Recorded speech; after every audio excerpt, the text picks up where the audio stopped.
Good evening, race fans, and welcome back to the inaugural season of the Pro American Late Model Series. Tonight we are here down in Lakeland, Florida for round 4 of the season here at the USA International Speedway. And I'll tell you what, race fans, what a race this should be. This track, unfortunately, does not exist in the real world anymore. It was only around from 1995 to 2008, but it still exists in the virtual world in the form of the iRacing.com platform. And not only is this one of the longer and faster tracks that we have on the calendar this season, but it is also one of the free rookie level tracks. So if you compete in pretty much any form of oval racing on iRacing, the USA International Speedway is where you start off. It is where you cut your teeth. And that's guaranteed to mean that every single driver in this field has logged a lot of time here.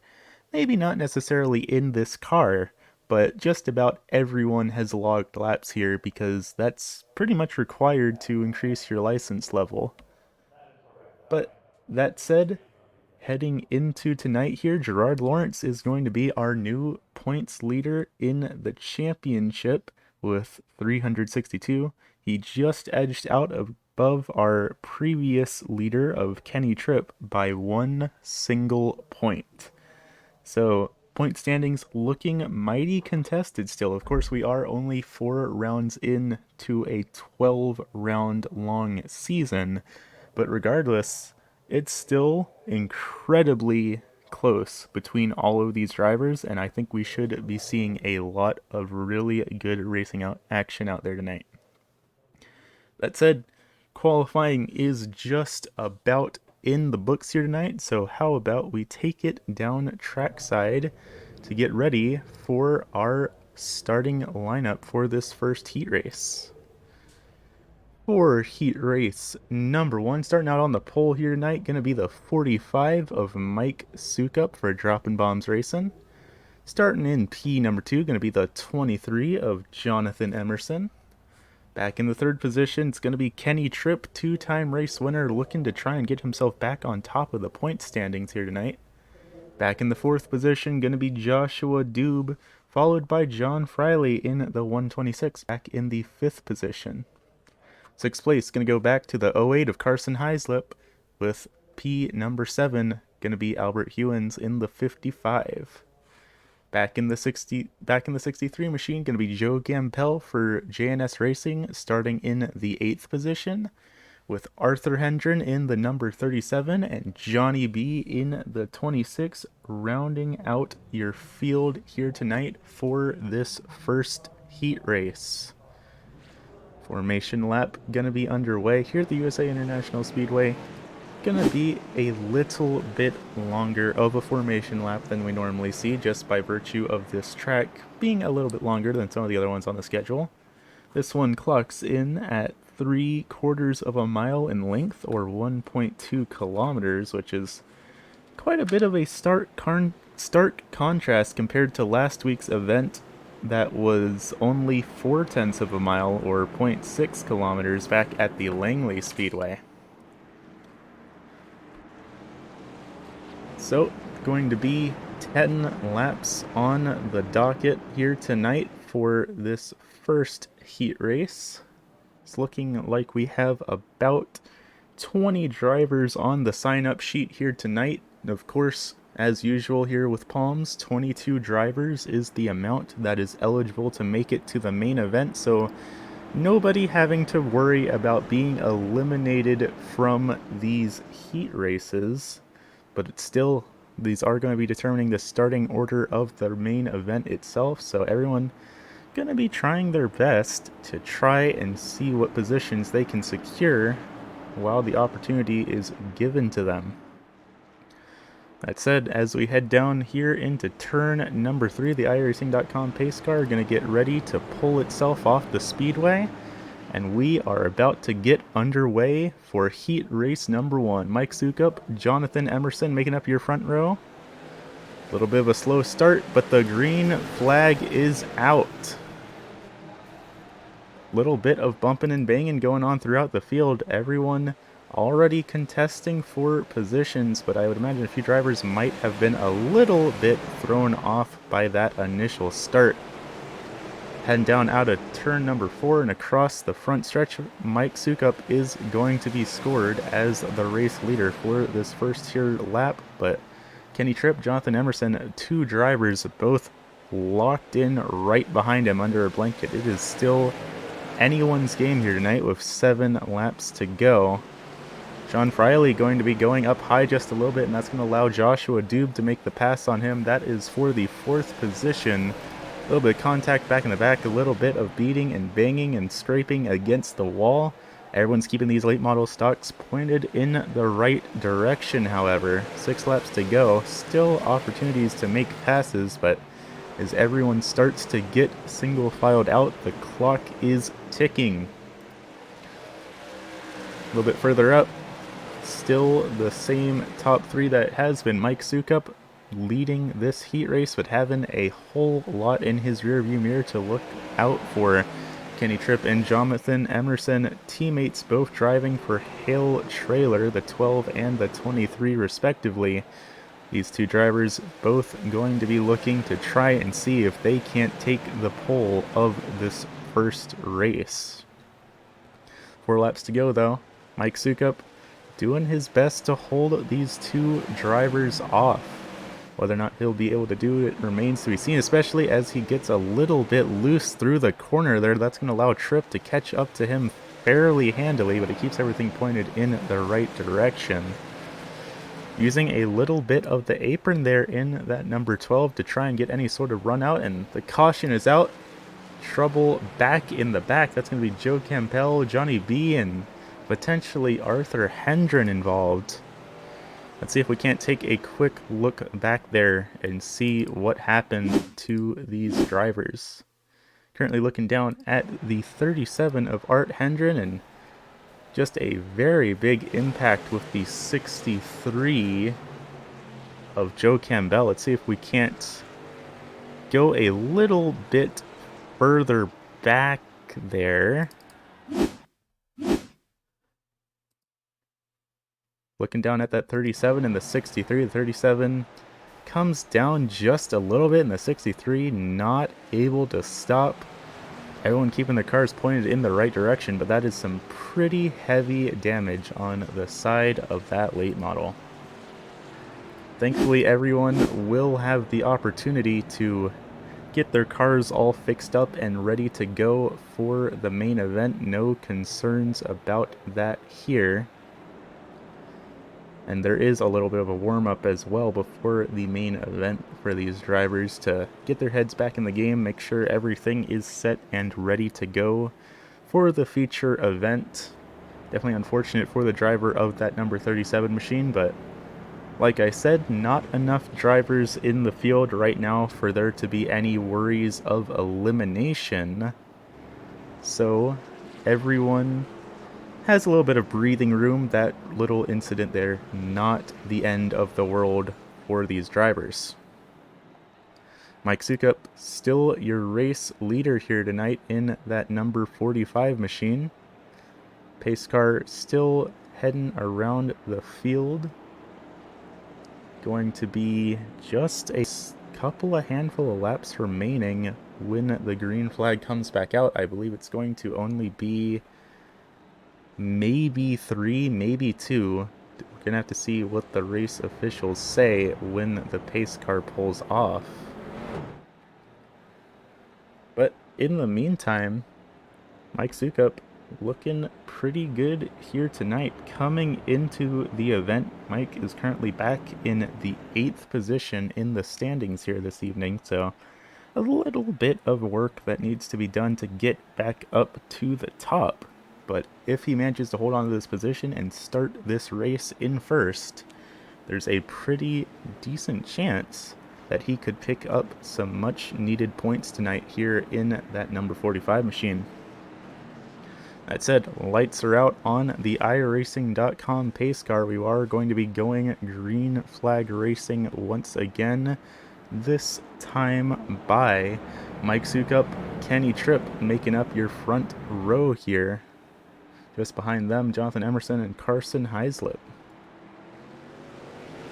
Green flag back up in the air for these drivers. Going to be, looks like 2 to go for this heat race. Going to be just a 2-lap shootout.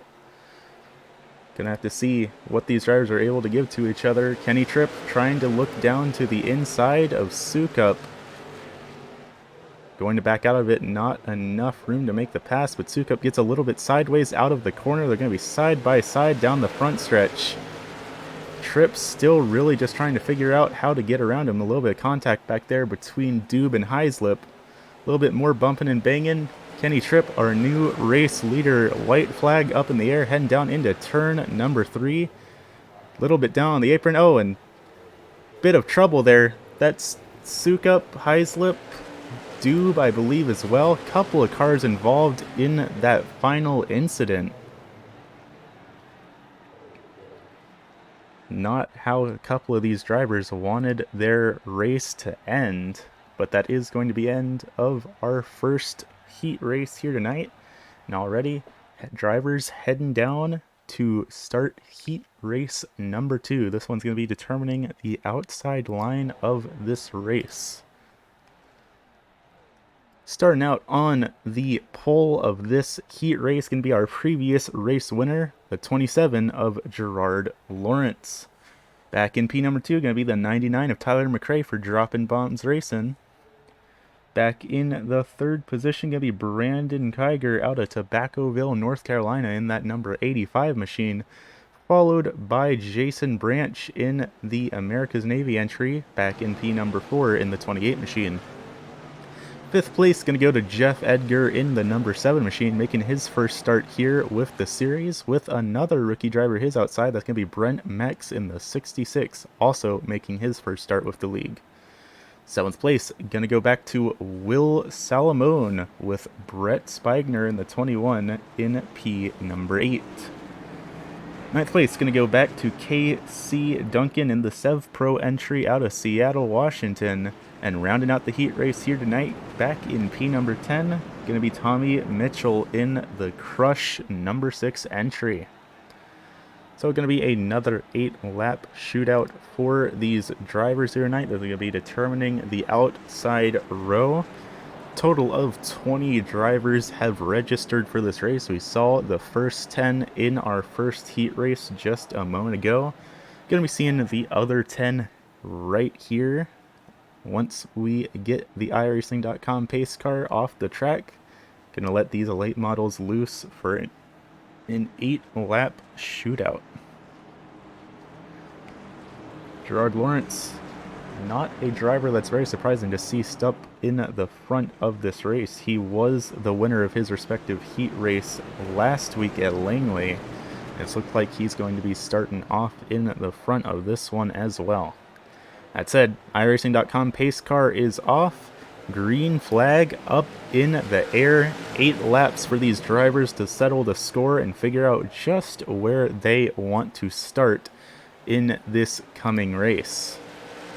A little bit of trouble already for, that is the 99, no, that's the 85 of Brandon Kiger. Brandon Kiger having a little bit of contact early on there. Got a little bit loose, but he got it all sorted out. A little bit further back, nearly 3 wide, but drivers wisely decided maybe not the best time to go 3 wide right now. Currently looking back at Brett Spigner in the 21 machine, back in the 9th position, looking to see if he can't get around Casey Duncan and Brent Mex.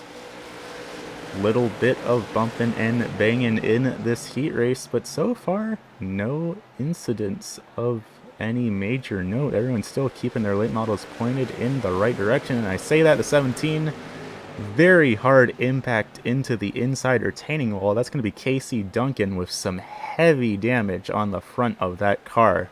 Looks like he's going to be pulling it down into the pit lane here, and that will be that for Casey Duncan. No eliminations to worry about here tonight, as we don't have enough drivers to necessitate elimination, so little bit of a sigh of relief for Duncan on that note, but Still definitely not how he wanted his heat race to go, because that officially means that Casey Duncan will be starting this race back in the 20th position. 4 laps to go in this heat race, and looking around the field, it looks like we are all fairly spread out. A little bit of scrape against the wall there for, I believe, Will Salamone. Everyone's single filing it out. Gerard Lawrence doing a very good job of holding on to his lead in that number 27 machine. 3 laps left to go. All he has to do is hold off McRae, and that's a car around. I believe that is the America's Navy number 28 of Jason Branch around. A bit of damage on the front of that 28 machine, but he's got it back going again. Further up in the field, a little bit of bumping and banging between the 21 and 66 coming down the front stretch. Spigner going to get around Max, and now he has his sights set on Salamone. With just 2 laps to go, though, not a whole lot of time to make this happen. That said, Salamone going to get down on the apron a bit there, get a little bit loose. Mex and Spigner looking down to the inside. Spigner going to make the pass, albeit getting a little bit loose in the process. This battle currently back in the 5th position. Up in the front, Gerard Lawrence going to take home this heat race with Brandon Kiger and Tyler McRae very close behind. Brandon Kiger rubbing the bumper of McRae just a little bit across the front stretch, but that's going to be the conclusion of heat race number 2, and that is your starting order all settled out here tonight, race fans. Now we will be taking just a short little break for these drivers to get themselves warmed up, but we will be back in just a second with the main event here tonight. Don't go anywhere, race fans.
Alrighty, race fans, welcome back to now going to be the main event here tonight, the USA Speedway 150.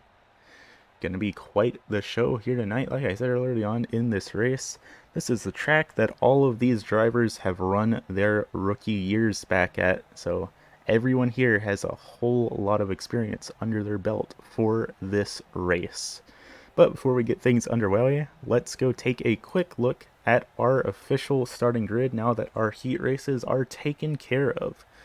Starting out on the pole here tonight, two-time actually, race winner. Gonna be back in the number 12 for Hale Trailer. That's Kenny Tripp.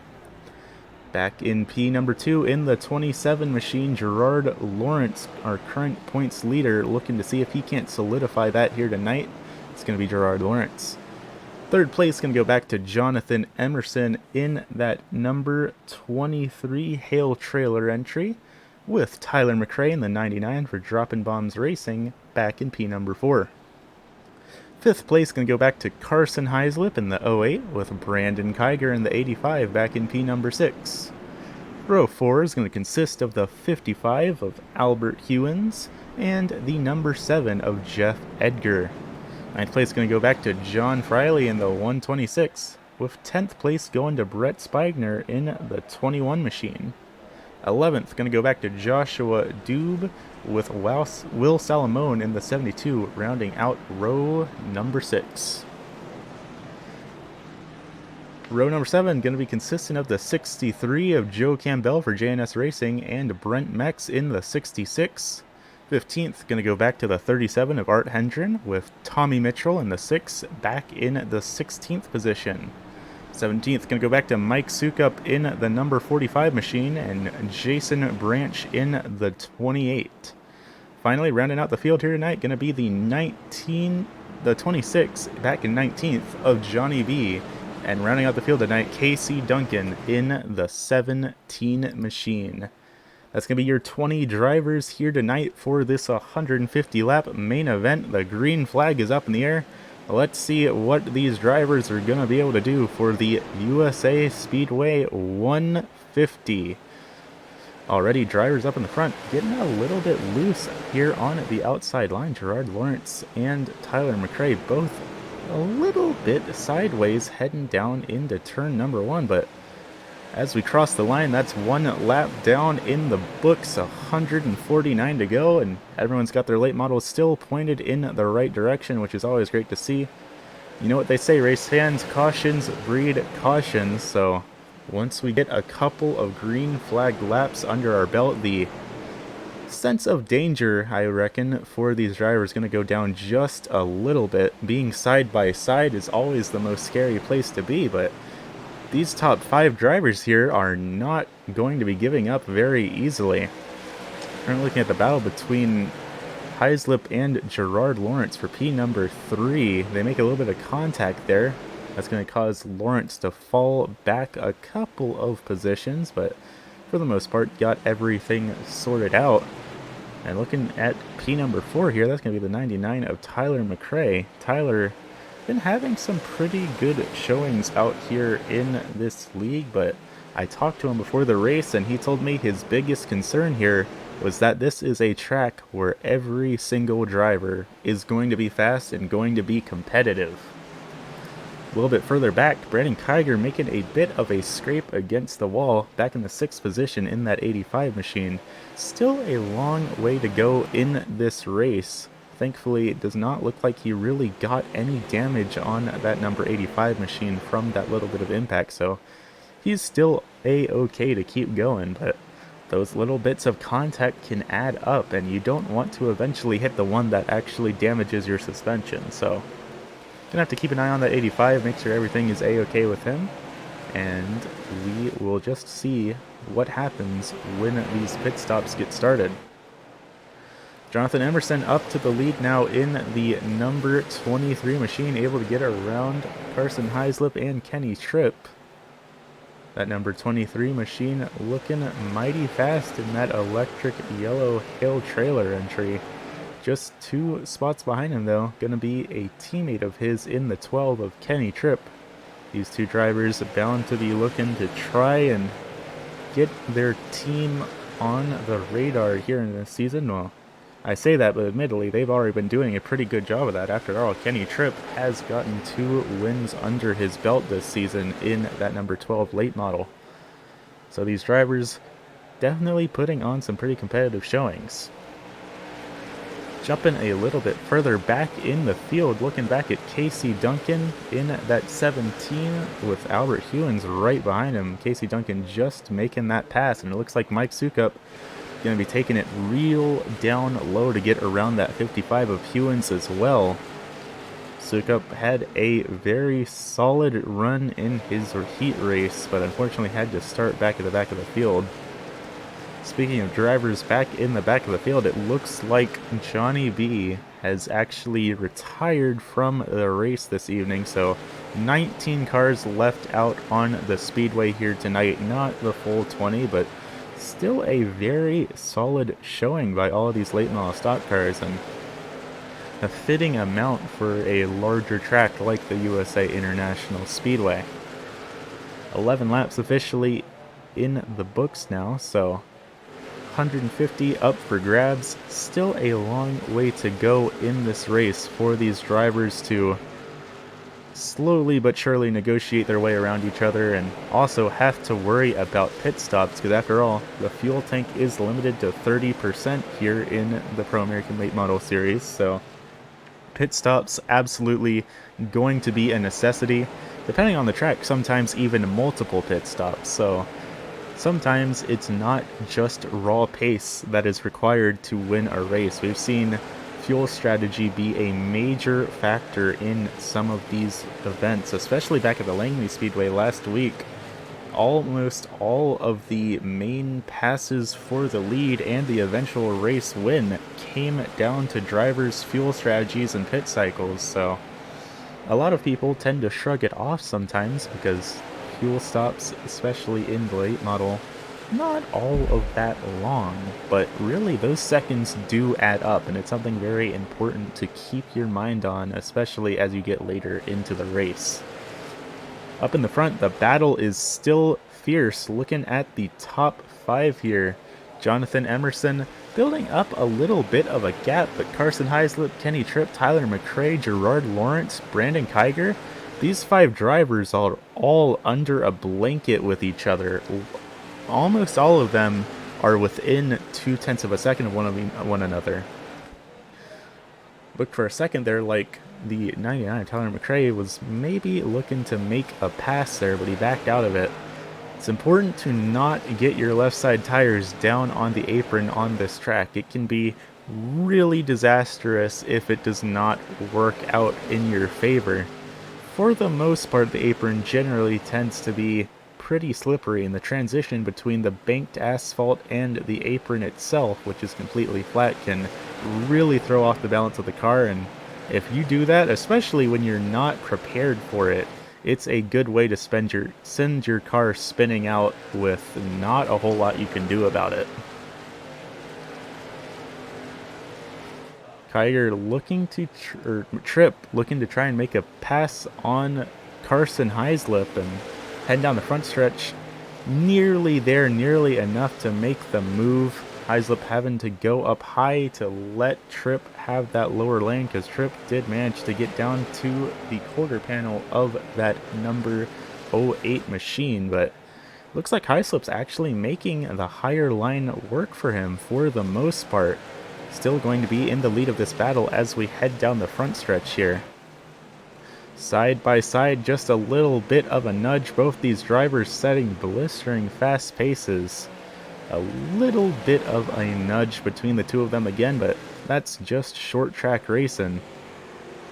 Nearly a little bit of contact there again, but once again, Tripp having to let off the gas just a little bit, but still side by side with that 08 driver. Currently looking at the closest battle on the speedway between these two. These two drivers are not giving up whatsoever as they head down the backstretch side by side still.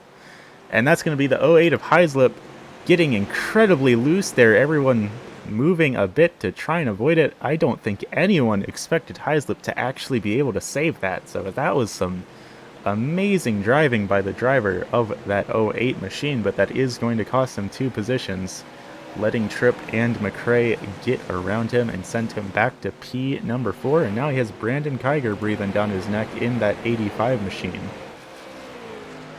A little bit further back in the field, battles breaking out back in the top 15, currently looking at Brandon Mex and Joe Campbell. This is for 12th and 13th respectively. Campbell in that brown and gold number 63 J&S Racing entry. Mex really looking to see if he can't make a name for himself here in his first ever start with the league. Currently up a position from where he qualified, so on the right track to get up there. Qualified back in 14th, looking to see if he can't maybe get himself up into the top 10. That said, Jason Branch right behind him, a driver that has been doing fairly solidly this season, and a driver that is probably not going to make Mex's life very easy. Looking down to the inside to maybe try and make a pass. Mex going to hold it up high. Not going to be enough to make the pass off the corner, but still enough to keep him there at the quarter panel. And he's going to make the pass. Max backing off the throttle a little bit, maybe coming to the decision, you know, this is a long race ahead of us still. No reason to be battling too hard and burning off the tires. Of course, there are changes of tires available to these drivers should they choose to take it, but taking tires can be a bit of a costly endeavor. Admittedly, at a track like the USA International Speedway, where the lap times are a little bit longer than what we've normally been seeing, it's not that massive of an issue, but it's still something to keep your mind on. Don't want to be burning off the rubber or the treads on these iRacing branded tires, because that is just going to make your life a whole lot less fun in the long run. A little bit further up in the field, the battle for the top 5 still very heated. Jonathan Emerson building up more and more of a gap between himself and the rest of the field, but the middle of the pack, or at least the middle of the top, call that top 7, top 8, all under a blanket and all not giving anyone any room. None of these drivers are wanting to take it safe and play it easy. They are here to show that they have a whole lot of speed under the hoods of these late model stock cars, and that's going to be a bit of a bump. Another amazing save by Heislip. Very loose off the corner now from that nudge from Doob, and Doob's actually going to fall back a couple of positions. That's actually Kiger, not Doob. My mistake there. Kiger falling back a couple of positions after getting off the throttle. Maybe thinking that Heislip was going to spin out there, but he managed to save it, and that's going to move Kiger back to the 6th position. Heislip and Doob both getting themselves firmly put in front of that number 85 machine. Just behind them going to be the 27 of Gerard Lawrence. Lawrence down about 5 positions from where he started here tonight. Lawrence won the event back at the Langley Speedway last week, looking to try and make that a number 2 under his belt, but 7 positions can add up just a little bit, but still plenty of time left in this race to make passes and make things work. 120 laps roughly for these drivers to get themselves situated and organized where they want. Sounds like we might have had a little bit of trouble up in the front. The caution is not out, but there is a car up on the high line there. I believe that might be the 37 of Art Hendren. Looks like Hendren has a bit of damage on that number 37 late model, and oh yeah, the rear end of that 37 is not looking good. Hendren currently a lap down and just holding up to the high side, letting the rest of the field get past him in that number 37 machine. Definitely not what he wants to see, and with that bent up rear end, that could be affecting the handling of the car just a bit. But maybe once our first round of pit stops comes around, he'll be able to get some of that fixed up, because it's definitely not race-ending damage. It's just not something good to have on that car either, of course. Up in the 12th position, John Friley starting to get pressure from behind from Jason Branch. Jason looking down to the low side and pretty handily making the pass in that America's Navy number 28. A little bit of scrape against the wall for Joe Campbell there, but still everyone pointing their cars in the right direction. It's like I tend to say with these short track events, especially in a relatively higher powered car like the late model stock car, when you're really in the heat of the moment and really pushing your car to try and make a pass or gain some ground on someone, it's pretty much inevitable that eventually you're gonna scrape the wall just a little bit, at least once. Especially with it being on the iRacing.com platform and it being a virtual race, you don't actually have to pay to fix the damage on your race car, so sometimes pushing a little bit harder than usual and maybe having a little bit of scrape against the wall is acceptable because you're not having to repair the damage yourself. That said, don't want to get too greedy with it, because then you'll start getting damage on the car that will actually affect your speed, and that's when you have a big problem. A little bit further up in the field, Will Salamone starting to get pressure from one of the rookie drivers, that 7 of Jeff Edgar, making his first start here with the Palms League, and he's currently up in the 10th position, having a pretty decent run for himself in that Tri-E Cooler Crew entry.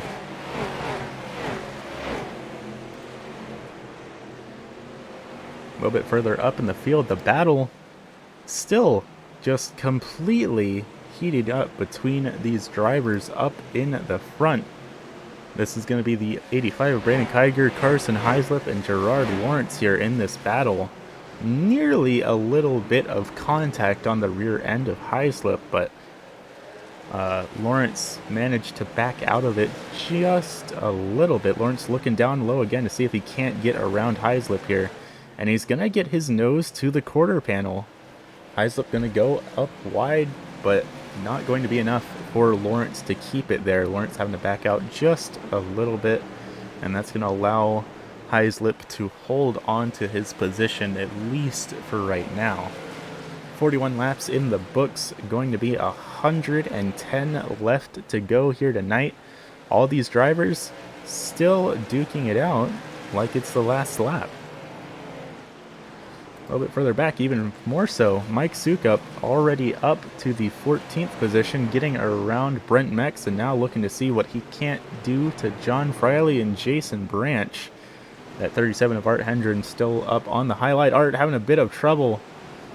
Very loose off the corner, barely making contact with Brent Mex there, but fortunately everyone managed to keep everything together, but that was definitely a scary situation for these two drivers. Mike Sukup, for one of the drivers for Drop and Bombs Racing, a teammate of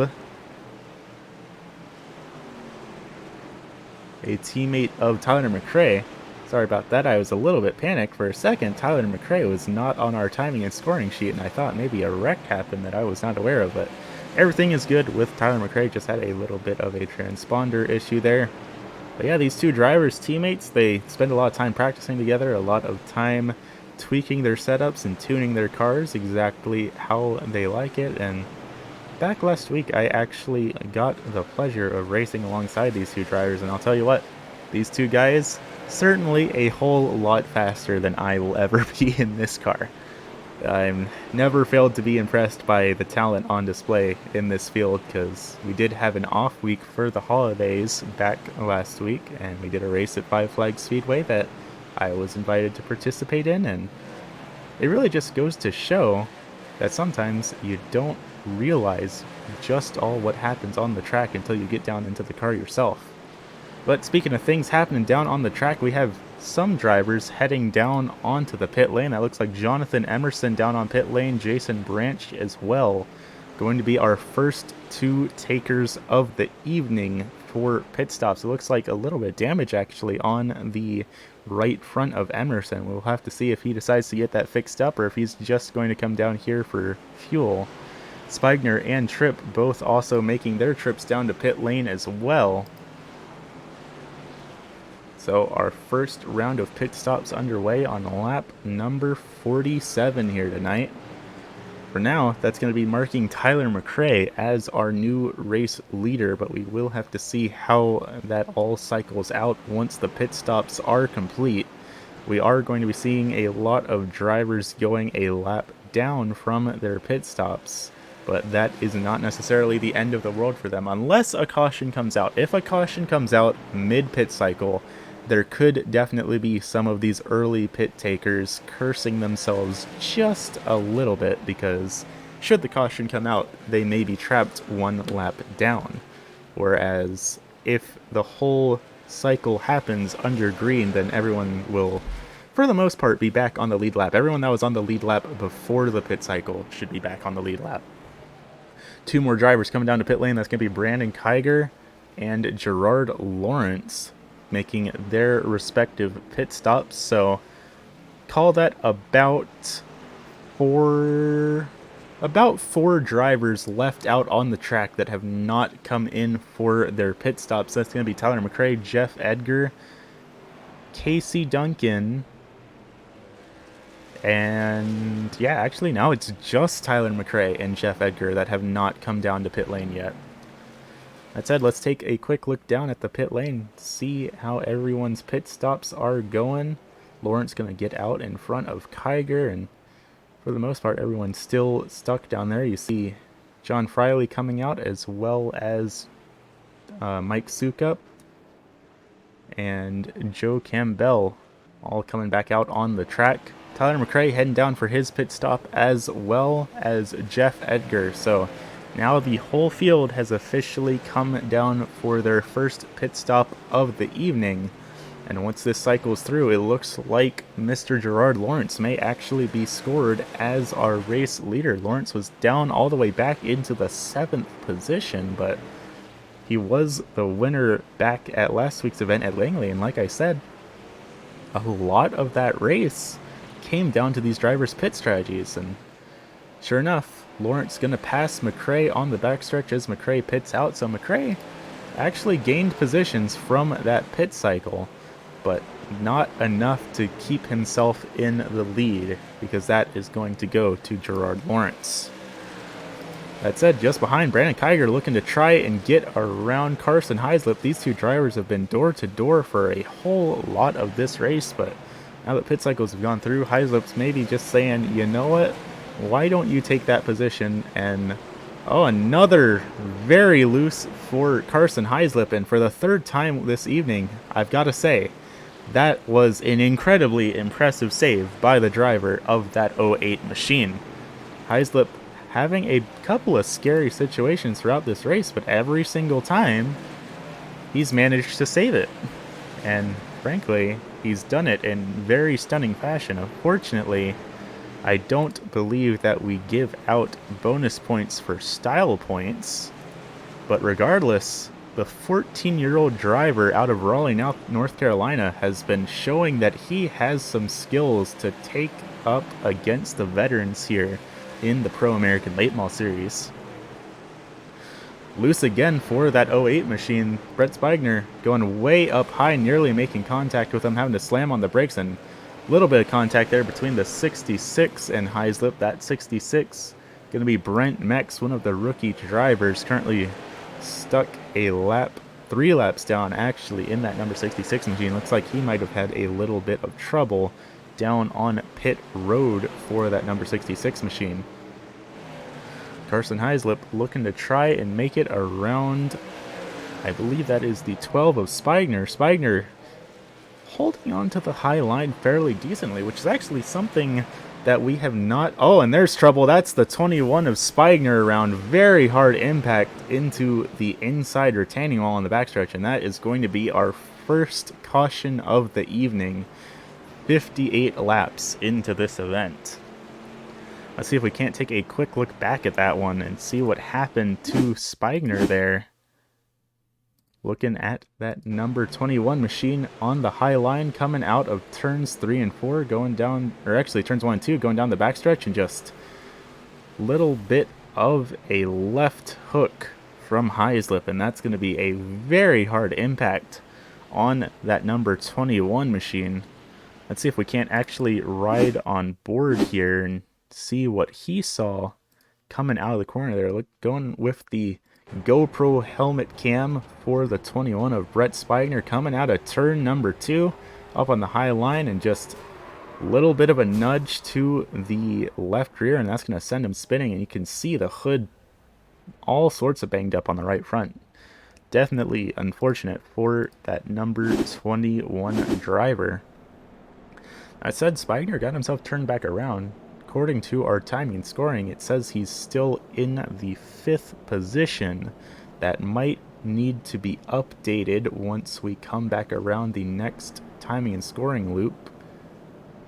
But that may actually be correct, because we do have drivers heading down to pit lane. It looks like most of the field actually going to be using this yellow flag to get another splash of fuel, maybe take some tires, maybe get a little bit of check on the tiny bits of damage that they all inevitably have as just a part of short track racing. Of course, up above turn 4, you can see the sunset here in Lakeland, Florida. It's very unfortunate that this track no longer exists in the real world. Like I said, shut down back in 2008. Demolition was completed in, I want to say, 2012. And always sad to lose a piece of history in the American racing culture, so to speak. But thankfully, this track is preserved on the iRacing.com platform and is one of the free tracks that everyone gets to enjoy. And is where everyone gets to make their racing debuts on the platform in the street stock as one of the 4 tracks in the rotation for the official Rookie Oval Racing Series. So, a couple of drivers going to be getting their wave arounds. That looks like it should be Hewins, Mitchell, and Casey Duncan going to be the 3 drivers getting their wave rounds here. In the Palm Series, that is something to point out, is that in Palms, every caution, there are 3 drivers given the lucky dog position, rather than just the traditional 1 driver seen in official iRacing races. So, not the end of the world if you end up a lap down, because if there are multiple cautions, then 3 drivers per caution compared to just 1 can make all the difference in the world when it comes to getting back on the lead lap. But I'll tell you what, that caution, that pit cycle has jumbled up our front row by all means. Gerard Lawrence still up in the front, but John Friley, Brett Spiegner, Joe Campbell, all of these drivers up more than 5 positions from where they qualified after this pit cycle. So some new faces up in the front. Let's see how they manage to handle the pressure being up here. Green flag up in the air, and it looks like a bit of a slow start for the inside line. Drivers having damage. That's the 21 of Brett Spiegner having a whole lot of trouble on that initial start. Everyone getting their cars pointed in the right direction, but Spiegner, a very slow start on the inside line, and that's going to cause everyone to check up and maybe have the tiniest little bit of panic, but they've gotten themselves all sorted out now, and 64 laps already in the books here tonight. So encroaching closer and closer on the halfway point of this race. It does look like Brett Spiegner having a lot of trouble in that number 21 machine, all the way back down to the 12th position. Definitely a bit of damage on that late model stock car. You can see where the rear end is punched in. Definitely a heavy impact that seems to be affecting his aerodynamics for one, and potentially even having engine damage on that car as well, because the rest of the field is just sailing past him, position after position, both in the corners and the straightaways. So definitely damage on that number 21 machine of Brett Spiegner. Up in the front, Joe Campbell getting pressure from behind. That's going to be coming from Brandon Kiger. Kiger, a driver that we have seen put the pressure on these lead lap cars time and time again. He's definitely one of the fastest drivers out on the track, and he knows it, but he still is keeping this race pretty clean in that 85. But I know that I would personally be a little bit nervous if I saw him behind me, just because I am not as fast as him. Everyone, for the most part, getting themselves single-filed out nice and organized here. Lawrence still holding on to the lead of this race, but John Friley in the 126 camel entry is actually up in P2. Definitely a very good showing for John Friley. He's a driver that the past couple of races, unfortunately, has been ending up with damage and being in a bit of a similar situation that Spiegner currently finds himself in, but now he is getting everything going pretty well. Further back in the field, though, that looked like Brent Max had a bit of trouble there in that 66 machine. Looks like he got really loose coming out of turn number 4 and heading down the front stretch, but a little bit of damage on the right front, but for the most part, that might have just been a little bit of a mistake. And speaking of drivers making mistakes, that was Carson Heislip with a big impact to the outside retaining wall heading down the front stretch. You can see where the right front, that hood and bumper is absolutely bent inwards. Gonna have to keep an eye on that, and hopefully that doesn't cause his tire to start wearing down really heavily, because at least in the real world, that is the last thing you want to see with your late model stock car. That is a big, big no-no. Because in the real life, that is basically guaranteed to mean that the bent up, crumpled sheet metal is going to be digging into that tire until it eventually pops. Thankfully, on iRacing, tire wear is not that in-depth. Tire wear mostly is handled on a heat basis more than a physical impact basis. And of course, there's a physical impact, giving Heislip just a little bit of the commentator's curse, and pushing that right front even further inwards. But he's still keeping the car on the track, but evidently I just need to stop talking about this driver because I'm just creating all sorts of problems for him. This is Carson Heislip, currently back in the 12th position. Further up at the field, Mike Sukup getting pressure from behind from Will Salamone. Salamone taking the low line and looking like he's going to be making it around him here. That said, he has to back out just a bit and not getting to the quarter panel in that number 72, but he's going to make the pass pretty expertly down on the low line. And you saw down there, that was, I believe, Spigner coming out of pit lane. So a little bit of a three-wide situation for these drivers, but they got themselves all sorted out. Jason Branch also going to be making the pass on Sukup. Sukup down 2 positions just like that. 1-2, bam, bam. As we head around the speedway this time by, we are going to be crossing the halfway point of this race. And considering everyone pitted for fuel roughly around lap number 50 or so, between 50 and 60, I would not be surprised if we end up seeing a second round of pit stops here tonight. Unfortunately, that 08 of Carson Heislip taking his car down to pit lane, and it looks like he actually had to take the tow in that 08 machine, so potentially another incident for Heislip that's going to be sending his car down on the wrecker. Not necessarily out of the race yet. As you can see, he's still in pit rather than out, so he's not actually retired from the race, but taking the tow down to pit lane rather than driving the car yourself is a very costly decision to make. That is basically an extra minute and a half to 2 minutes added to your pit stop time, and considering that these drivers are currently setting 22.5-second lap times, a minute and a half, that's, I mean, at least 5 laps that you're getting put down just by virtue of having to call the wrecker. So definitely an unfortunate situation for that 08 of Carson Heislip.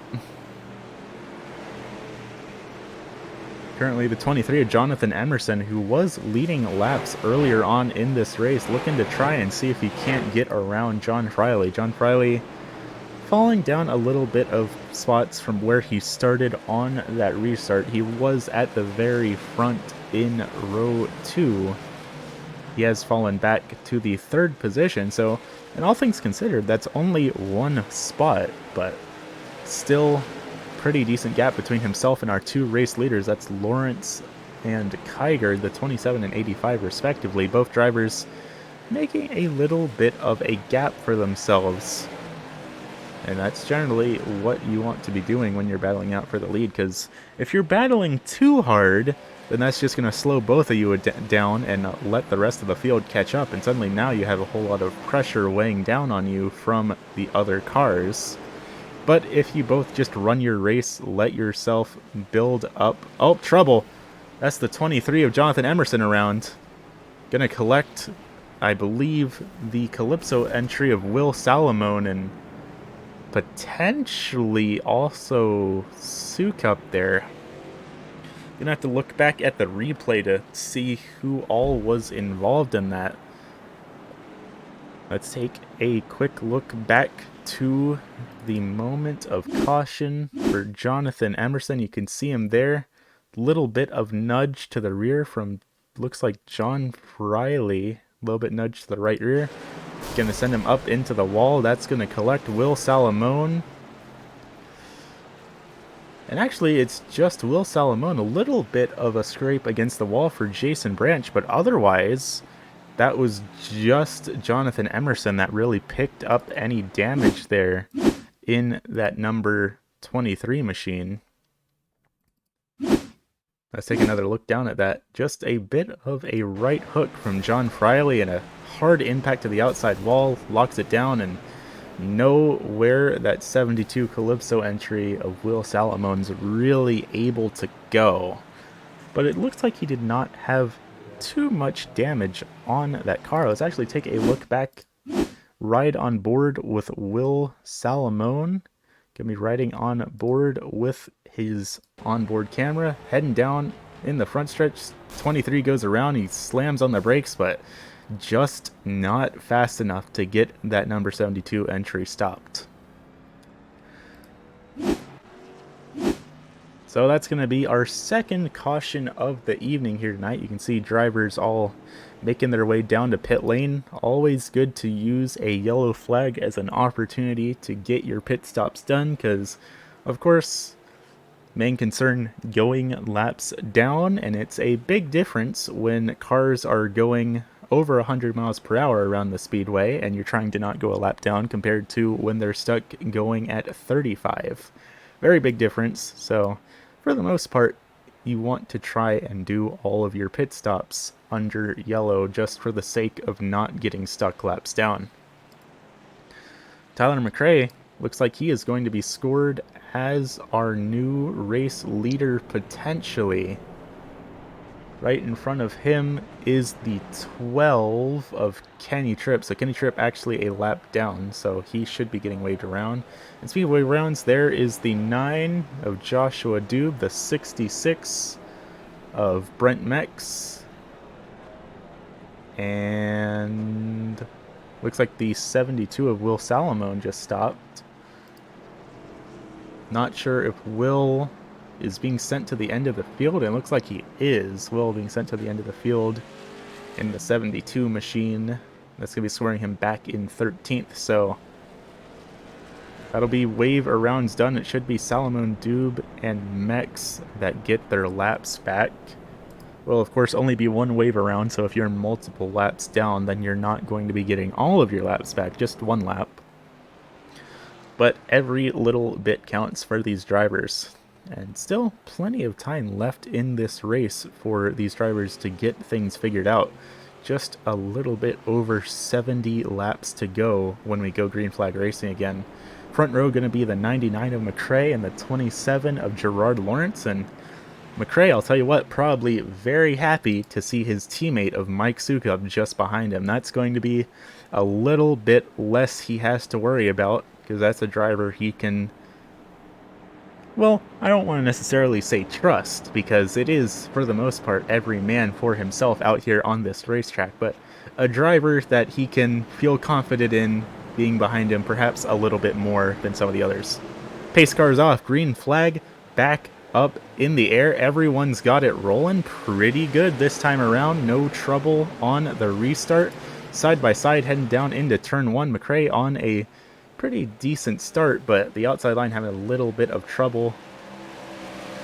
Jason Branch getting sideways out of the corner there, but keeping that car pointed in the right direction. Currently looking at the battle between Gerard Lawrence and now Brandon Kiger. Kiger getting loose off the corner there. Kiger trying to use the gap created by Sukup to get around Lawrence, and it looks like he's going to make it work. Lawrence getting a little loose off the corner that time as well as Jeff Edgar. Looks like everyone having a little bit of trouble trying to get these cars warmed up. And it looks like John Friley might have had an incident. The camera crew is calling us up. They do have a replay. Let's take a quick look back at what happened to John Friley before we get back to the racing. No caution for this incident. We are still green. John Friley just getting loose off the corner and a very hard impact into the inside retaining wall. Green flag still up in the air. John Friley going to be scored back in the 12th position. Still on the lead lap, but with a whole lot of ground that he needs to make back up in that now damaged 126 Camel entry. Currently, the closest battle on the speedway looks like it's between Joe Campbell and Jason Branch. Campbell up 7 positions from where he qualified, and Branch up 11. So these two drivers both very pleased with how their evenings are going, both showing a lot of improvement from where they had to start after their heat races. Just behind them, Albert Hewins in the 55.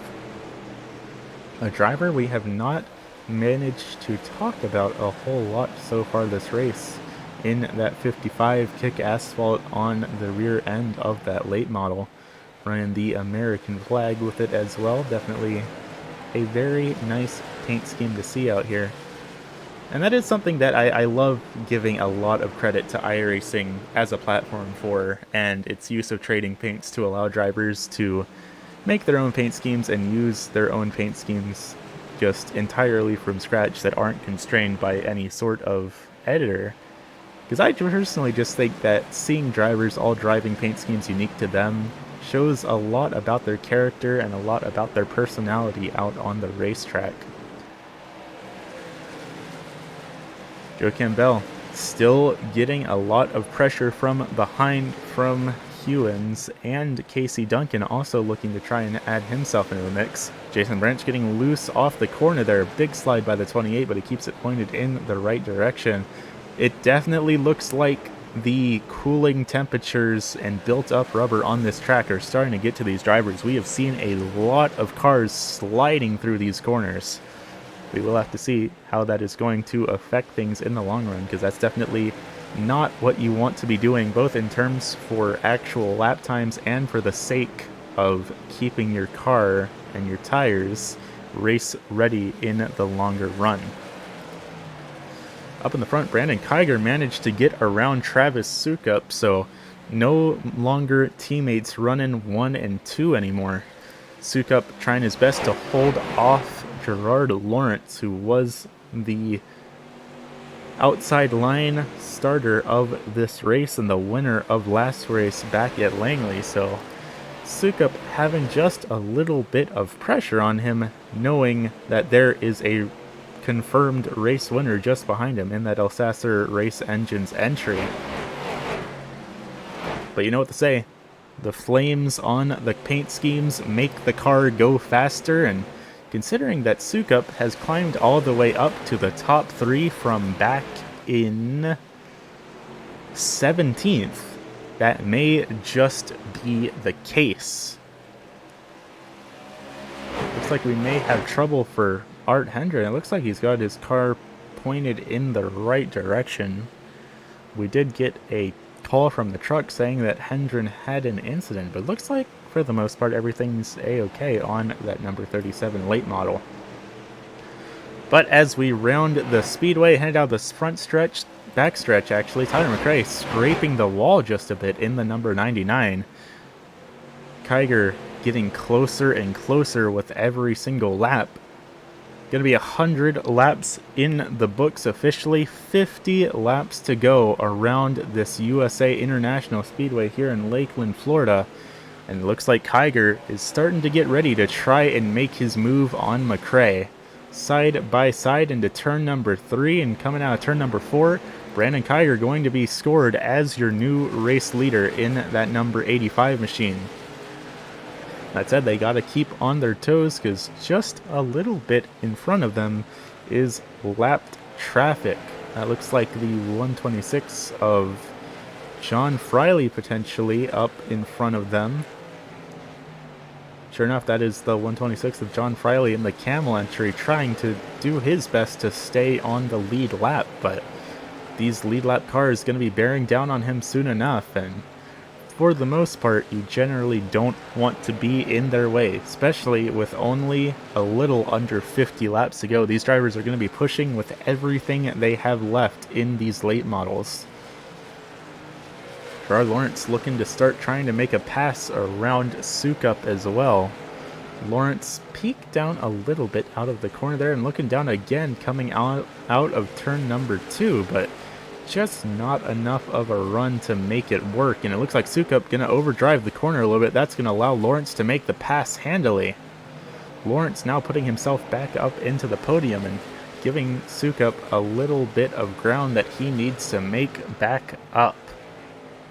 These two drivers currently the closest battle on the speedway. Both drivers battling it out to try and get in the podium, but sure enough, the leaders have caught up to John Friley and are now going to have to be navigating their way around lap traffic to hold on to their lead. Going to be a little bit of effort that's required. We will have to see how Kiger manages to navigate this. Kiger giving a little bit of a bump to John Friley at that. Friley going way up high and making contact with the outside wall. Nearly making contact with Lawrence as well, but everyone's got it situated still. That said, Lawrence having to move to avoid Friley might just allow Sukup to catch back up, but still a whole lot of ground that needs to be made up to make that happen. Jason Branch now looking to try and get around John Friley as well. And he's going to make that pass pretty comfortably. Jason Branch up 12 positions from where he qualified, and just behind him, that car 17 of Casey Duncan also up 13 positions. So we see a lot of drivers, especially all of the drivers up in, call that the top 10 or so, with one or two exceptions, have all drastically improved over the course of this race. Of course, some of the upfront drivers having to be taken out from damage, which is an unfortunate reality of motorsports sometimes, but regardless, all these drivers having very, very good runs this evening. A little bit further back, Joe Campbell starting to put the pressure on Casey Duncan. Joe Campbell, another driver up a pretty solid handful of positions to where he qualified, currently up in the 8th position, up 5 spots from where he started. So a pretty decent evening for the driver of that number 63 machine.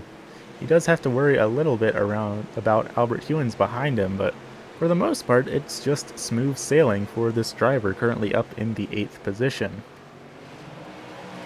John Friley losing a little bit of ground even still. He just got passed by the 9 car of Joshua Doob. Doob also a lap down, so the 9 and the 126, both these cars not battling with the rest of the cars around them on the field, but they are battling with each other. Currently on a lap 112, so clock is starting to tick for these drivers to get themselves situated. Not a whole lot of room left to make mistakes, because I'll tell you what, race fans, those, call it about 35 laps, will tick down a lot faster than some of these drivers are going to expect. Further up, Jeff Edgar, one of the rookie drivers this season, getting pressure from Jason Branch in that 28. Jason Branch in the America's Navy entry, up 12 positions and having a pretty solid run in that late model stock car. The driver out of Virginia Beach, Virginia, is a retired Navy Chief Petty Officer, which only makes sense that he's running in America's Navy's paint scheme, but of course, always appreciative of Branch's service, and always really good to highlight just the amount of diverse backgrounds that these drivers come from out here on this, well, entire platform as a whole, but in racing as general. People live entirely different lives outside of the race car. For example, just a few positions back, actually only one position back, the 17 of Casey Duncan is a special education teacher. So it's really great to see all these different diverse backgrounds all coming together for an evening of good, clean, competitive racing all throughout the field here tonight at the USA International Speedway. Brandon Kiger still holding on to the race lead in that 85 machine. Tyler McRae just behind him though. McRae is not giving up that easily. That said, not a whole lot of laps left to go for these two drivers to get themselves situated. That time by, McRae set a faster lap than Kiger by 0.02 of a second. So just barely, McRae is going faster than Kiger. But that said, you can see two different lines being taken by these drivers, two different approaches into the corner.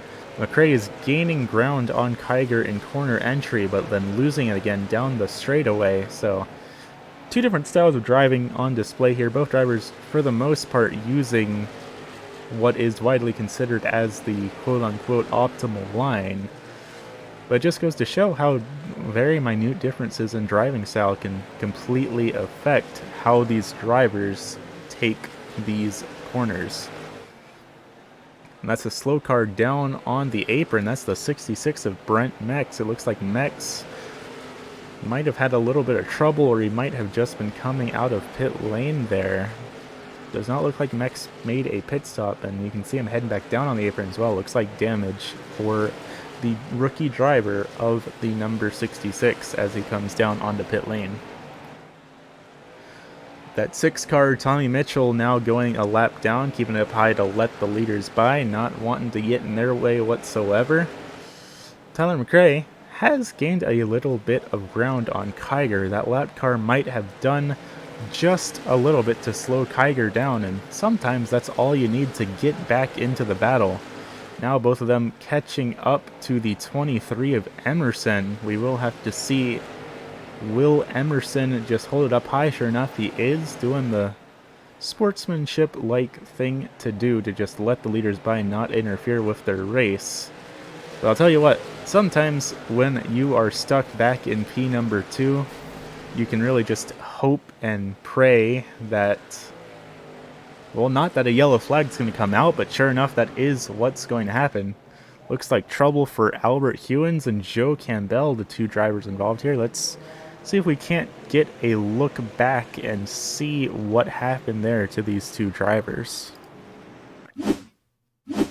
Currently looking at the 55 of Albert Hewins coming out of turn number 4, heading down the, coming out of turn number 2. Joe Campbell just sending it a little bit too hard into the corner, and that's going to get the 55 all upset and sent around, but going to get Joe Campbell around as well. Let's actually ride on board with Campbell there, riding on board with the helmet camera of Joe Campbell. Heading down the backstretch, going into turn number 3. Just a little bit too hot, and that's going to send Hewins around, but Hewins going to catch him in the rear, and that's going to send both drivers spinning to bring out the third caution of the evening. It looks like pit stops are underway. A lot of drivers probably hoping and praying that this was going to happen, and a little bit of a collective rejoice as the caution came out with 25 laps left to go. That's going to allow everyone to safely get some fuel put in their late models, get everything tweaked and adjusted and ready to go for this final 25 lap shootout. And it looks like pretty much all of the cars that stayed out for the first time around are all coming down now. So it looks like pretty much every single car on the speedway is using this caution to head down to pit lane. Gerard Lawrence going to be scored as our race leader after that pit cycle. Tyler McRae all the way back in the 6th position. It looks like McRae might have had trouble down on pit road because he lost an entire 4 spots on that pit cycle. Definitely unfortunate for the driver of that number 99, but sometimes that's just how the cookie crumbles. And it's like I said, a lot of people shrug off pit stops as not being that important. But really, if you make a mistake on that, that can throw away your entire race. And now Tyler McRae probably a bit frustrated and now has a whole lot more work cut out for him than he had about 5 laps ago.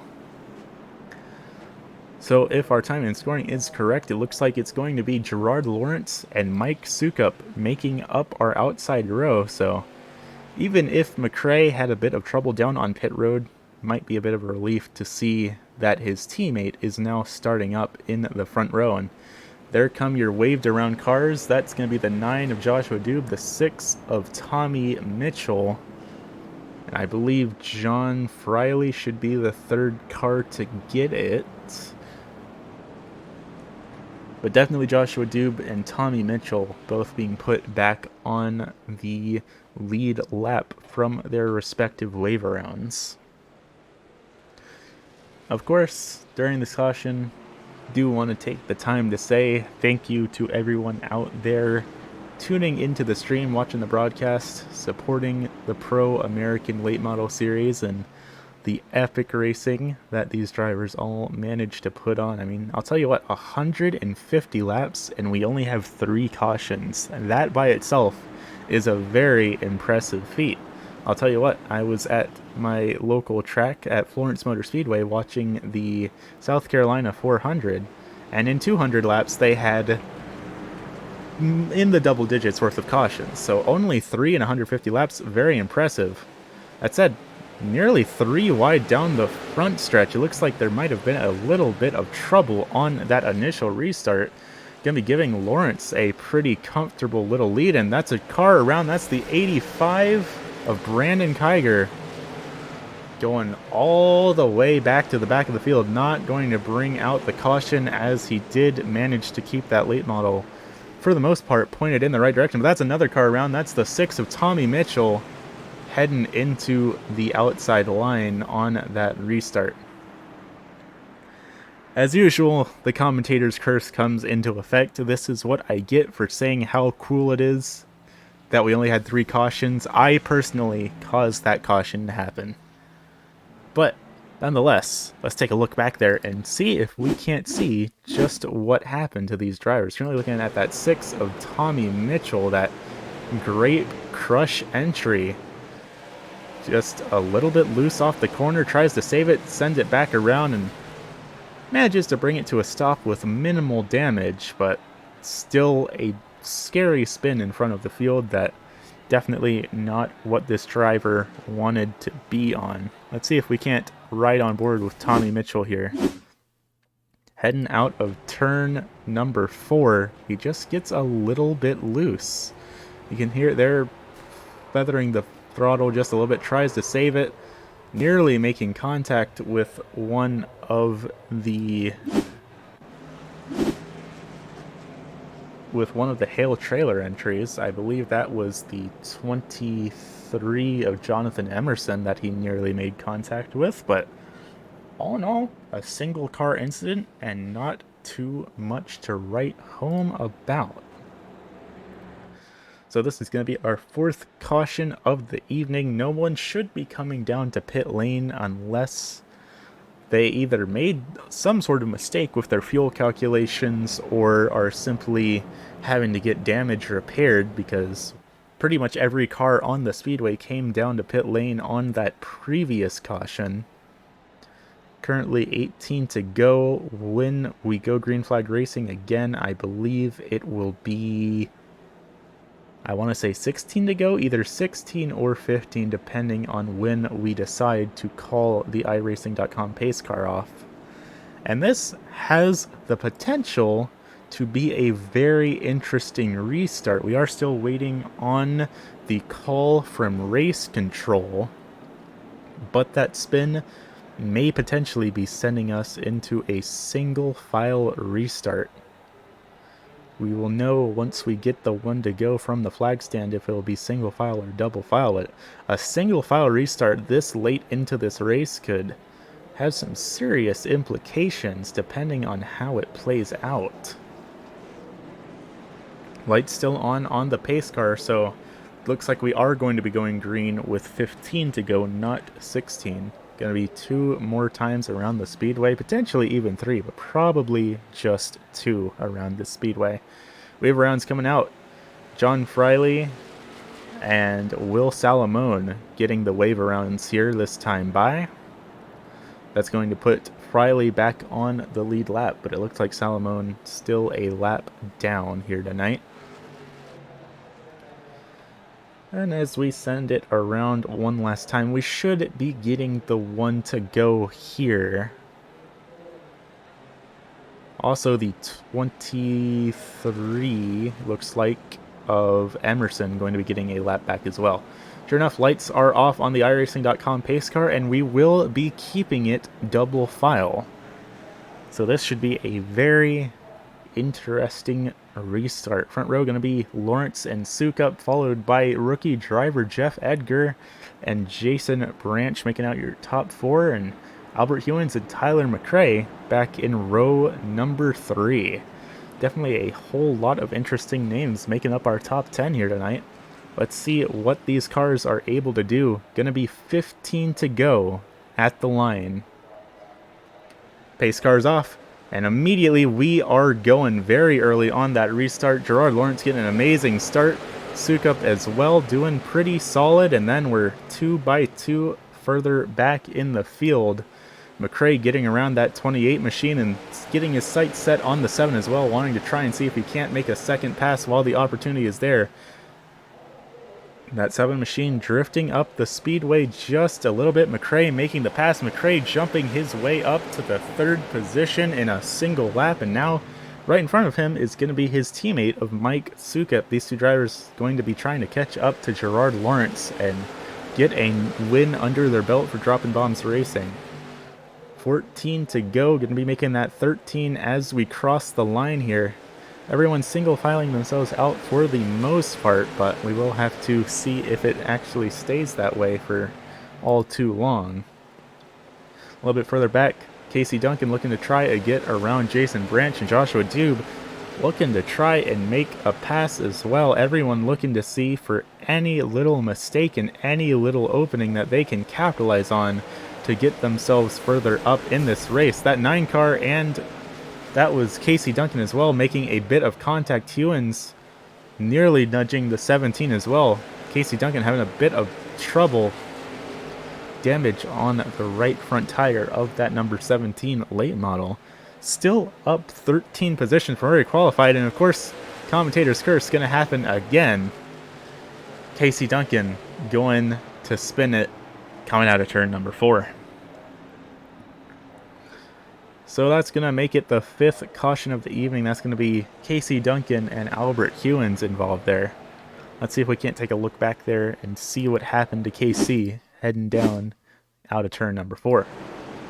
Just a little bit loose, and then a hard impact by that 55 right into the left rear quarter panel.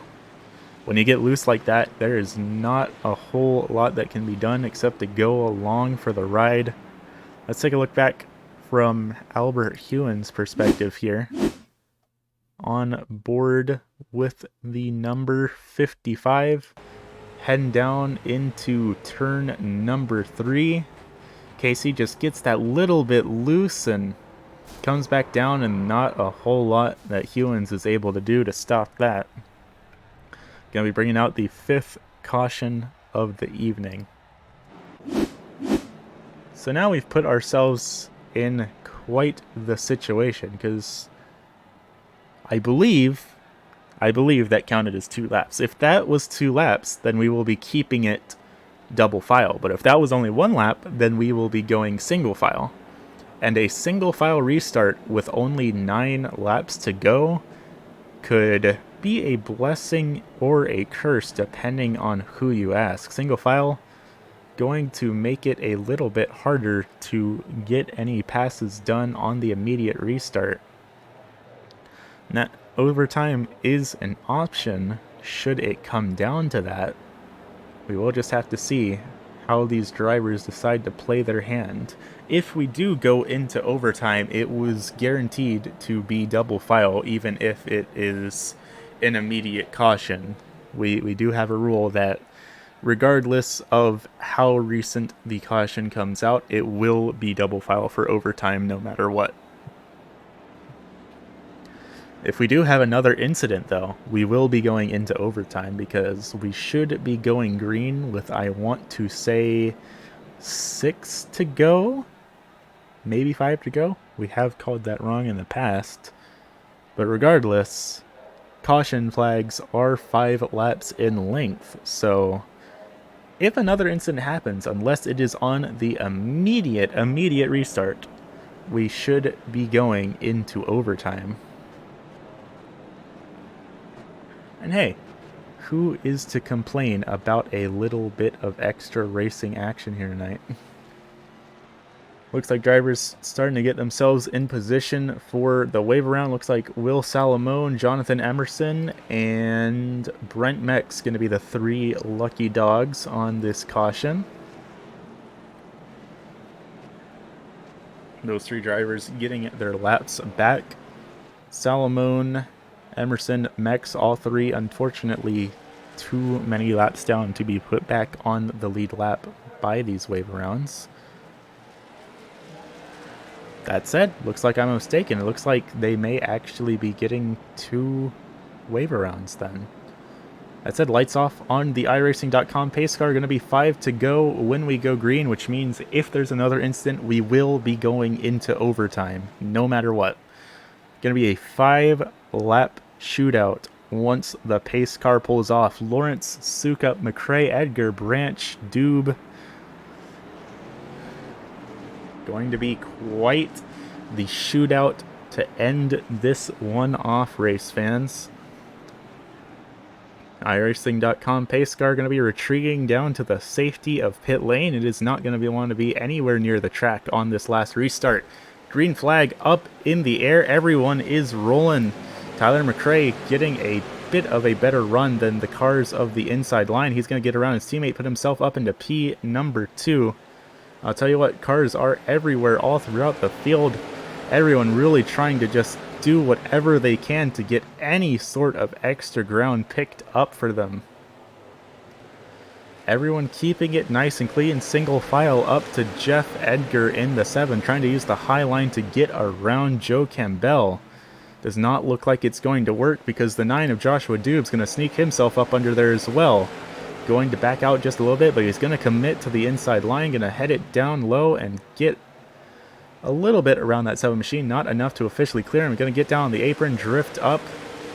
Everything sorted out. 3 laps to go here. Lawrence still in control of this race, followed by McRae and Sukup. Clock is ticking for these drivers to get themselves wherever they want to be at the end of this race. There is no more room for mistakes. Currently looking back at Albert Hewins trying to get away around Tommy Mitchell. Not having a whole lot of success there with it, but currently these 2 cars very much duking it out. Further back, Casey Duncan taking it down to the low side to get around Will Salamone and Jonathan Emerson. Little bit of contact there. White flag up in the air. Everyone's got their cars pointed in the right direction for the time being. Side by side into turns number 2. And looking back up in the front, looks like Gerard Lawrence is going to be picking up win number 2 of the evening and win number 2 on his record book for the first season of the Pro American Late Model Series. Give it up, race fans, for quite the exciting race here tonight. That was the USA Speedway 150. We will give Mr. Lawrence just a minute to celebrate should he decide to. But otherwise, we will be right back in just a minute with interviews with your top 3 finishers.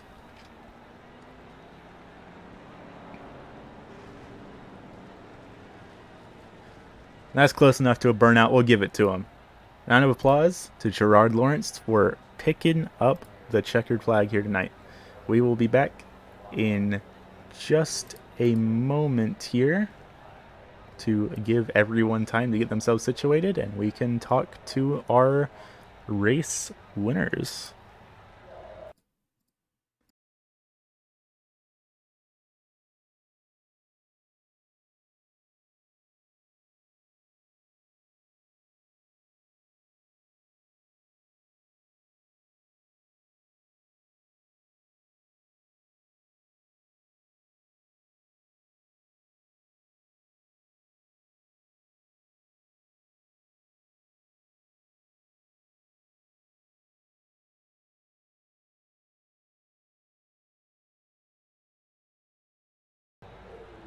ID race fans, and we are back. Gerard, it's nice to talk to you again. That's two in a row. How are you feeling tonight? Definitely happy to get the win, but as I was just saying to Tyler, he was definitely the fastest car and kind of got screwed on a technicality by iRacing on that like third to last caution. Yeah, I did notice that he seemed to have a little bit of trouble down on pit lane, but regardless, 150 laps, you all put on a very impressive showing, and you definitely had a whole lot of speed under the hood of that number 27 machine, one way or another. Yeah, absolutely. I mean, the practice times were there. The qualifying times were insane, having four people run the exact same time. Um, and then just to put it all together in the race was certainly rewarding. Absolutely. So it looks like this win going to give you a little bit of a points buffer between yourself and the rest of the field. How are you feeling heading into the Nashville Fairgrounds next week? Is that a track you've got any particular concerns about? No. I actually won a recruitment race earlier in the year for this league at that track. I believe it was Nashville. So I'm pretty confident going into there, but it's a toss up every week. There's a lot of good guys in here. Yeah, you never know, but one way or another, I certainly look forward to seeing you out there next week. Before we send you off, though, and let you celebrate your victory, is there anyone you'd like to thank on the side of that number 27 machine for getting you your second win? Nobody on the side. Just I forgot to thank you last week, so thank you for doing the broadcast. It's awesome, and Matt for putting on the league, and Steven for helping out. Good deal. Well, thanks for coming out, Gerard Lawrence, and I look forward to seeing you next week at the Nashville Fairgrounds. Thank you, sir. Alrighty. And back in the second position here tonight, going to be that number 99 for the Dropping Bombs Racing team. Tyler, you've been up and down all throughout this race. I know when we talked before the start of this race, you said you were concerned a little bit because everyone was going to be fast here. But regardless, you still pulled yourself into the second position here tonight. How are you feeling now that everything's all said and done? Well, I'm happy to have all my fenders on because it was a rough race. A couple guys, I don't, I didn't see it, but I could piece it together. It looked like they wrecked on pit road pitting, so that was pretty terrible. That's bad luck, and they were both pretty quick.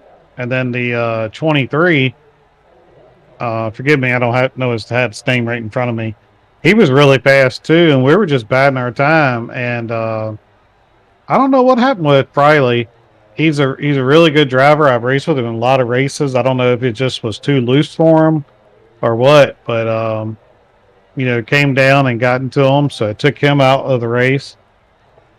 And then the 85 car, he had terrible luck after his pit stop. He spun out. If I got a speeding penalty. I came out in front of everybody. I was so excited I forgot to let off the gas, I guess.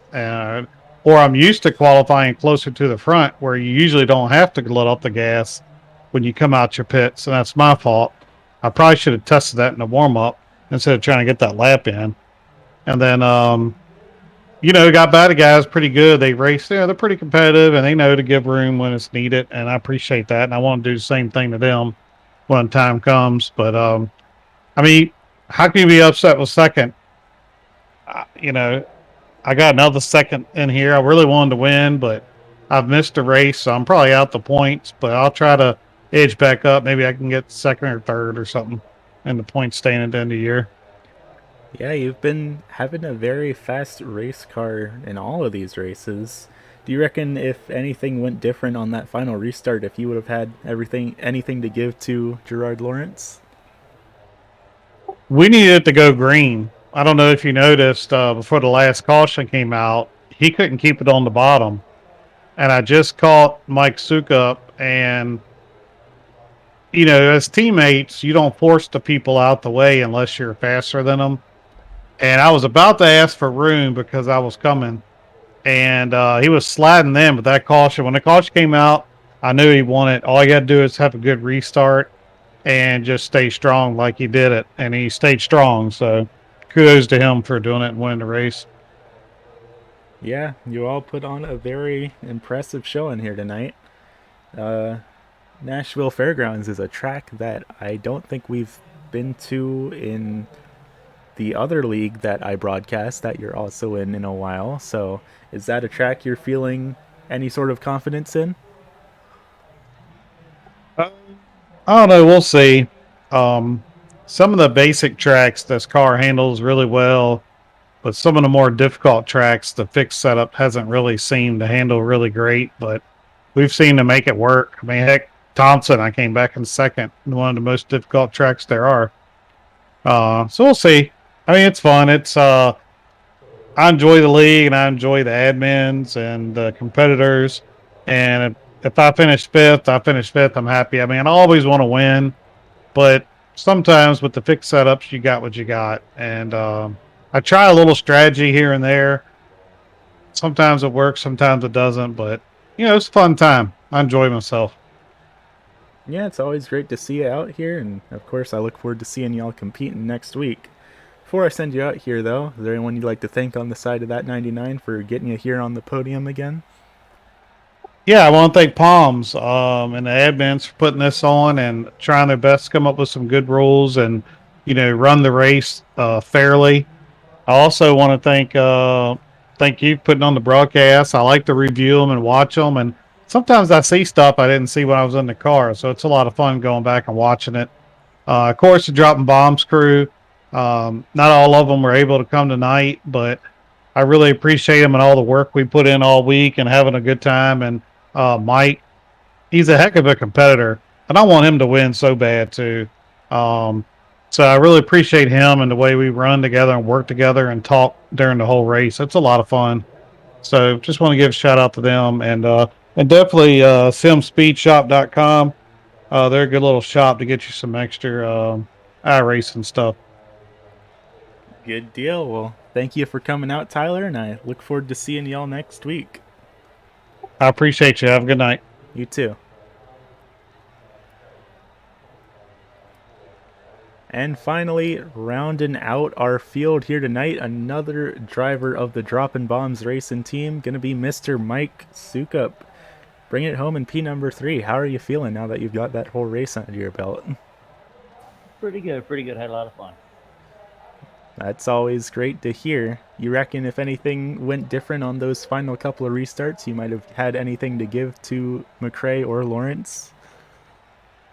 Well, I was saving when I shouldn't have been saving, and I was running hard when I shouldn't have running hard. So I have to take the blame on that. Fair enough. That's just how it goes sometimes, I reckon, but still plenty of races left in the season, and it looks like next week we will be heading to the Nashville Fairgrounds. Is that a track you got any particular feelings about? Nope, nope, not like USA. I used to race here, so I enjoy this track. Fair enough. Well, I look forward to seeing y'all next week, and of course, congratulations on getting here on the podium. Is there anyone on the side of that number 45 machine you'd like to thank for getting you up here? Now, just dropping bombs, guys. We have a lot of fun doing this. It's a good way to kill time, and we have a hoot. We try to help each other out, or should I say, Tyler tries to help me out. Good deal. Well, it's always a blast seeing y'all come out and compete, and I look forward to seeing y'all next week. Have a good evening. All right, man. We appreciate what you do. We'll talk to you later. And you heard it here first, race fans. Your top 3 finishers here this evening. Before we head out for the evening, we can take a quick look back at your official results for the evening. Well, unofficial, not actually official. For the most part, we have not had much in the way of penalties. So, unless anything gets posted about penalties, consider this pretty much to be the official standings. Of course, our race winner here tonight going to be Mr. Gerard Lawrence in that number 27 machine, followed by Tyler McRae and Mike Sukup, both for Droppin' Bombs Racing, rounding out our podium here tonight. Back in the 4th position, going to go to the 28 America's Navy entry of Jason Branch, followed by the number 63 of Mr. Joe Campbell, rounding out the top 5. Back in the 6th position, going to go to the 9 of Joshua Dube, followed by Jeff Edgar back in the 7th position, fittingly in car number 7. 8th place going to go back to Tommy Mitchell in the number 6, followed by Albert Hewins in the 55 back in P number 9. Rounding out the top 10, going to be John Friley in the 126, followed by Will Salamone in the 72. 12th place going to go back to Jonathan Emerson, followed by Casey Duncan in the 17 back in P number 13. 14th going to go to one of the rookie drivers here tonight. That's the 66 of Brent Mex, followed by Brett Spigner in the 21 back in the 15th position. 16th going to go back to Kenny Tripp in the 12, and 17th going to go back to Art Hendren in the 37. Finally, rounding out the top 18 of the field, going to be Mr. Brandon Kiger back in number 85. Finally, rounding out the field here tonight, back in 19th and 20th. 19th going to go back to the 08 of Mr. Carson Heislip, the youngest driver out in the field. And finally, rounding out the field here tonight, going to be the number 26 of Mr. Johnny B. So that is going to be your race results here for this evening at the USA Speedway 150. Next week, same day, same time, Wednesday at 8 p.m. Eastern, we will be heading to the Nashville Fairgrounds Speedway for 175 laps for round number 5 of the season. So for now, that's all we have for y'all here from Lakeland, Florida. Thank you all for coming out, and I look forward to seeing you all next week. Have a good evening, race fans.